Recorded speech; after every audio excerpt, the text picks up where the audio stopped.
All right, students, let's take a look at a trip I took to Mexico. In fact, why don't you travel with me to Mexico? Now, I took this trip on May 31st, 2017. I flew from Los Angeles to Mexico. So let's imagine that we're traveling together, all right? Let's go to Mexico. This is the Mexican flag. Red, white, and green. It's similar to the Italian flag, but the Italian flag does not have an eagle with a worm. No, an eagle with a snake in its mouth. All right. So the trip that I took to Mexico, it begins on June 1st, 2017, but our trip together begins today, May 2nd, 2025. Let's go. Vámonos. All right. Boys and girls, I am a fan of Jean-Michel Basquiat. Look at my t-shirt, won't you? That is a t-shirt in which I supported Jean-Michel Basquiat. So I took Jean-Michel Basquiat on the trip with me, and so he is with us, all right? Students, notice my necklace.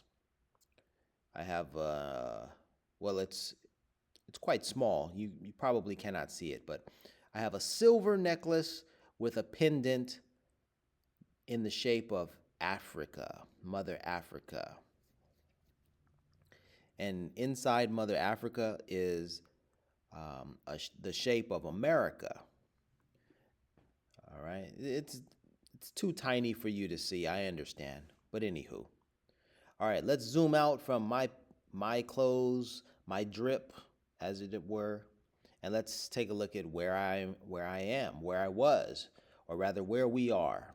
Together, we are here at the Teotihuacan, where the Moon Pyramid and the Sun Pyramid are located.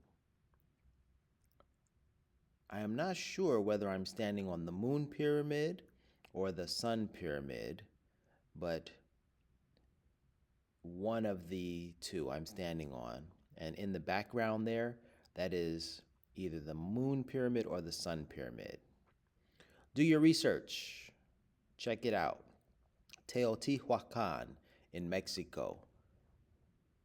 Do the research and you will know where I am standing, either the Sun Pyramid or the Moon Pyramid. Isn't that fascinating? The sun and the moon inspired the creation of these pyramids. Here's another view from atop the pyramid, Teotihuacan.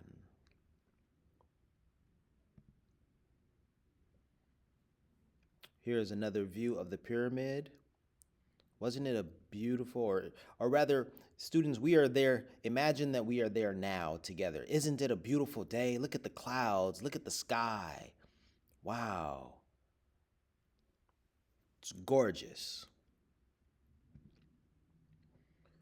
Okay, boys and girls, on the following day, the next day, it was June 2nd, 2017, but for us, it is still the same day, okay? Now, on this day, I went to Frida Kahlo's museum.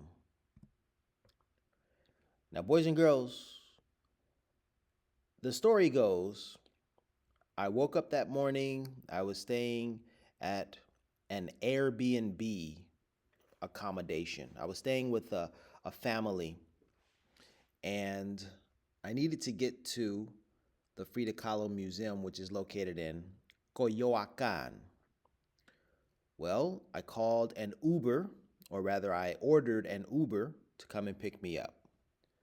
That Uber driver picked me up, and as you know, Uber drivers, you don't choose your Uber driver. It's random. It's completely random.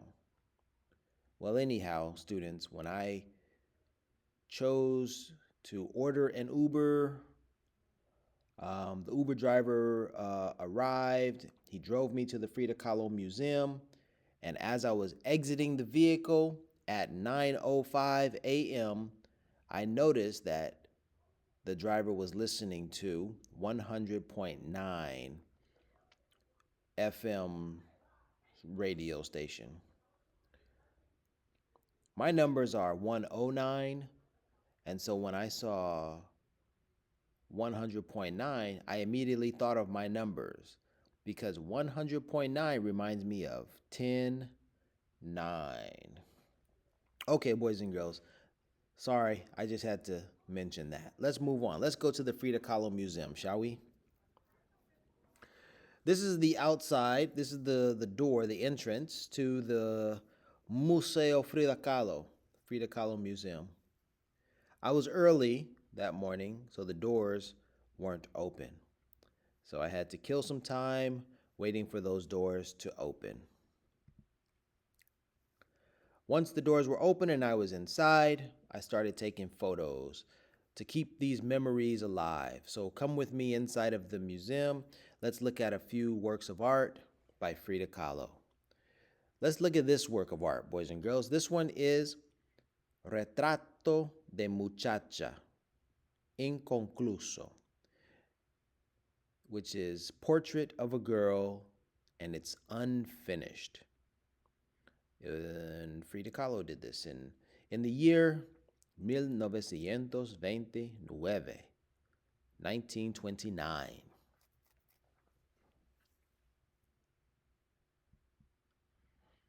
Frida Kahlo's famous quote, "Pies para qué los quiero si tengo alas para volar?" Who needs feet when I've got wings to fly? Boys and girls, your imagination and creativity will take you to places that your feet cannot take you. Develop your imagination, develop your creativity, and you can fly like Frida Kahlo. This is a work of art by Frida Kahlo. This is known as a still life because what she painted, well, basically it doesn't move. So she put fruit, maybe some vegetables, there's some plants, some flowers, and it doesn't move. So she could have set it up. She could have set the fruit, the vegetables on a table on day 1, and she could have continued to paint until day 10, for example, and that fruit, those flowers and things, they would never move. And so it was still, it remained in the same place. So it's called a still life. That type of painting is called a still life. However, notice there is a butterfly. So I doubt the butterfly stayed still unless the butterfly was dead, but let's not think like that. Let's move on, shall we? Autorretrato. This is autorretrato, which means self-portrait. And this was a work that Frida Kahlo was doing in Detroit in 1932, 1932. It's unfinished, self-portrait. This is a portrait, a photograph of Frida Kahlo. She was in her favorite place, on the river, in a boat, in an area not far from her home, in an area called Xochimilco. Xochimilco. This is a vibrant image, a very beautiful picture of the blue house, La Casa Azul. Notice the sign, it says Frida y Diego vivieron en esta casa desde 1929 a 1954. So Frida and Diego lived in this house, in the Blue House, between 1929 and 1954. Actually, Frida Kahlo was born in this Blue House in 1929, and this is exactly where she died in 1954. During Frida's life, she suffered physically due to an accident when she was 18 years old, but also when she was a child, she suffered from polio, and her right leg was thinner and shorter than her left leg. So she had suffered from polio as a child, but then the accident when she was 18 years of age, the accident really ravaged her body. And so what you're looking at is a wheelchair in front of an easel. And so the easel was in front of Frida so she could paint, but she had to move around and she had to sit in a wheelchair to move around. Now, Frida Kahlo could walk, all right, but of course, walking was stressful on her body, so oftentimes she would sit down, I imagine. This is the death mask of Frida Kahlo. She died in her bed. This is her bed. I took these images to give you an idea of the bed completely, for you to look at the complete bed. As you can see, her death mask is on her bed. Now, if you notice, if you look up, the top of her bed is adorned with a mirror. And so as Frida laid in bed, she would look up at the mirror to see herself. And you see, when she painted her portraits, she often looked at the mirror for details to look at, to discover, what is it that I look like? How do I paint myself? She looked at that mirror. Now, that's because she was laying in bed. She laid in bed when she created her artwork, many a time. As you saw in the previous picture, she sat in a wheelchair and painted, but oftentimes she would also lay in her bed and paint. So there's that mirror. There is a view of her mirror. Un espejo en español. Mirror, espejo. What you're looking at now are the contraptions that she used to stand. She has what look like some crutches. She has a back brace, and these were those contraptions that she needed for support, to support her back and to support her as she walked. There are many contraptions, back braces with straps on them. She needed the support. And we also have an image of her orthopedic leg. Is that the orthopedic leg? All right, so this is the shoe that her leg. This is the leg that. Well, okay. As far as I recall, later in life, her foot had to be amputated. Later in life, but so perhaps after her foot had been amputated, she wore this to, in order to present herself, right? The prosthetic leg. This is what that is. Her a prosthetic leg from the 1950s and 40s. Prosthetic leg.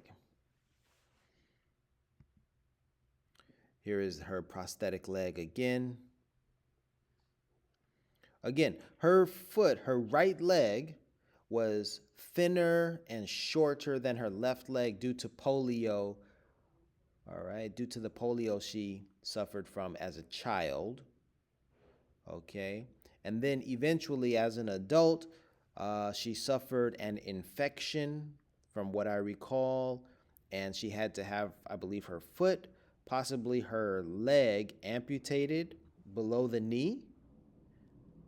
Okay, and so she needed a prosthetic leg, and this is that leg. Frida has swag. These are examples of her drip. She had her own swag. She embraced her native culture, and she was proud to embrace her culture. And so these are authentic, traditional garments that she wore as a representation of her pride and her culture. Okay, Mexico, Tijuana, the Tijuana cultura, the Tijuana culture. That's what she represented to the fullest. Here is her shoe. Ever stylish, no matter her pain and suffering and her ailments, she dripped. She was stylish. She had her swag. Next, boys and girls, let's leave the Casa Azul, Frida's Blue House, and let's go to the Museo Nacional de Antropología, the National Museum of Anthropology, because I want you to see the colossal head of the Olmec. Let's read it together. It says, Cabeza colosal, la representación de la figura humana, especialmente la parte más importante del cuerpo, que es la cabeza, fue una característica de la cultura olmeca.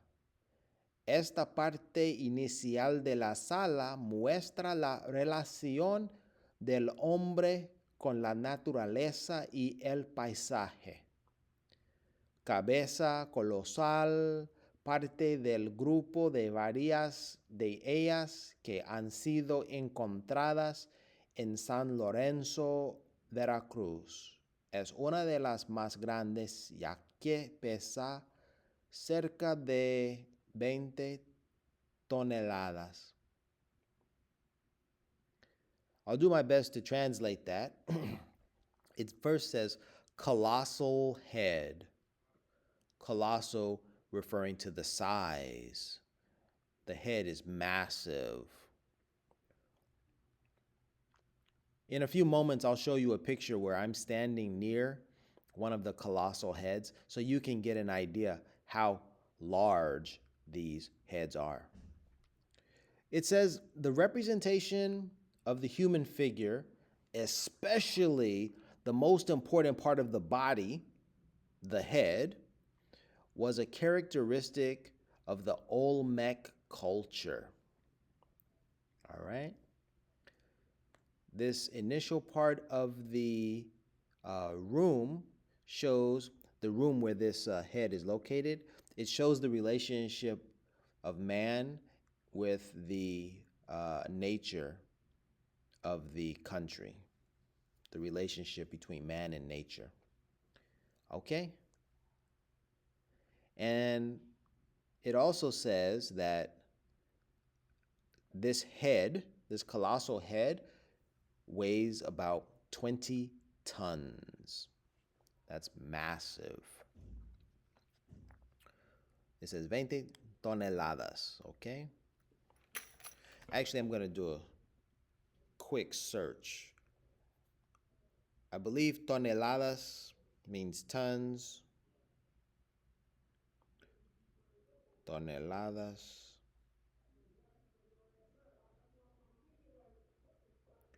Yes, exactamente. 20 tons. Personally, I can't believe that. That's just, wow. That's massive, huge. 20 tons. If you look to the left, there's a new image. This is another colossal head. So basically, students, they did not make one head, they made many heads. All right.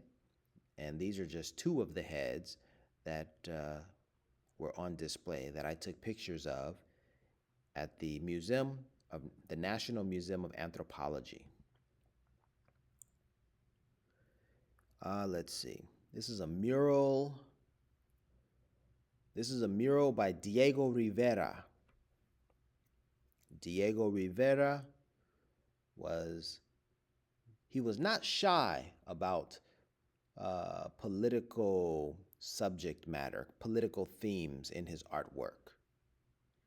Okay, it's a famous painting by Diego Rivera. Diego Rivera, Diego was married to Frida Kahlo. I know I did not mention much about their relationship, but Diego and Frida, okay, they were married. I am unsure if this is another Diego Rivera painting, but this painting covers Mexican history, Mexican political events, and then it also depicts very powerful Mexican leaders. Off to the far right, on the horse, is a depiction of Mexico's second president, who was an Afro-mestizo. Essentially, he was a black Mexican, Afro-Mexicano. His name was Vicente Guerrero, and he was responsible for ending slavery in Mexico. Yes, students, slavery existed in Mexico, but it was the second president who abolished slavery. Imagine that. And he was a black man. Okay, as I mentioned a few minutes ago, here is a picture where I am standing in front of a colossal head. Okay, just to give you some idea how large these heads are. I would have to say this is actually a smaller head than the heads that you saw in Mexico. This one is actually smaller. But here, the reason why this is important is because this Olmec head was a gift from the people of Mexico to the people of Ethiopia. And so, boys and girls, you have to understand the importance of Ethiopia to the world. Ethiopia is the birthplace of humanity. Scientists in the 1970s excavated the first remains of, or rather, excavated the remains of the earliest example of a human-like ape. That ape is known as Lucy. There's a knock at the door. Excuse me, students. We'll end it here, but Lucy and Ethiopia are important. You must learn about them. And we're out. IC 109.